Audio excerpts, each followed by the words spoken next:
Here's all the information that you need to know about the SAG-AFTRA video game strike. I was able to go to SAG-AFTRA's headquarters and talk to someone on their negotiations team to get these questions answered, so here they are. What is this strike about? Well, it's about AI, and specifically the use of AI, and nothing else, not wages or anything like that. It's about how these companies are going to use AI and how that affects the actors who voice and motion capture these characters. Who is the strike against? What companies are being struck? Because it's not like the film strike from last year where pretty much the entire industry is being struck. Instead, it's only a handful of companies. Why would the strike be against someone like Insomniac but not Sony at large, given that Insomniac is owned by Sony? Well, Insomniac has an ongoing contract with SAG-AFTRA, and Sony at large doesn't. They do it on a game-by-game or contract-by-contract basis. So for example, when Naughty Dog's making a game, they might actually be going through a third-party signatory instead of actually doing the contract themselves. Maybe they have a third-party company that they work with, or they just want to do it on a contract-by-contract basis, which is why out of the struck companies, there's a lot of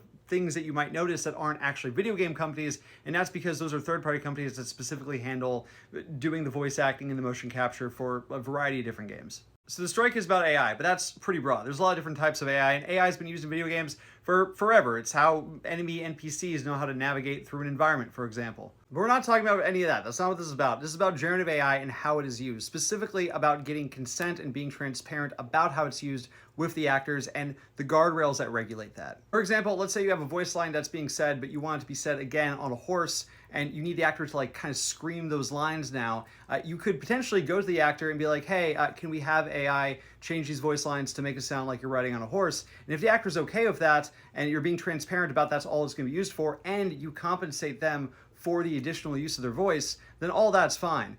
All the strike is about is making sure that everything around this is fair, transparent, and that the actor is saying okay to this at every step of the process. SAG also wants to make sure that these companies aren't going to take their voice lines and then create entirely new dialogue whole cloth without including the actor in any part of the process or compensating them. And not just the vocal capture, but also the movement capture as well. A big part of video game acting is the motion capture, and there's so many people who have honed their skills of acrobatics to do stuff like Spider-Man or move in a really particular way that's like iconic to that character, and it's also about making sure that all of those actors are protected as well. How does this affect international companies? Let's say SAG-AFTRA is successful in getting these protections. What's stopping a company from just going and doing the vocal work or the motion capture overseas or using non-union work? Unions and these concerns about AI are not unique to SAG-AFTRA or America. Stuff like this is happening all over the world, and eventually these protections are going to be fought for and won across a variety of different areas, ensuring that situations like that where companies are able to go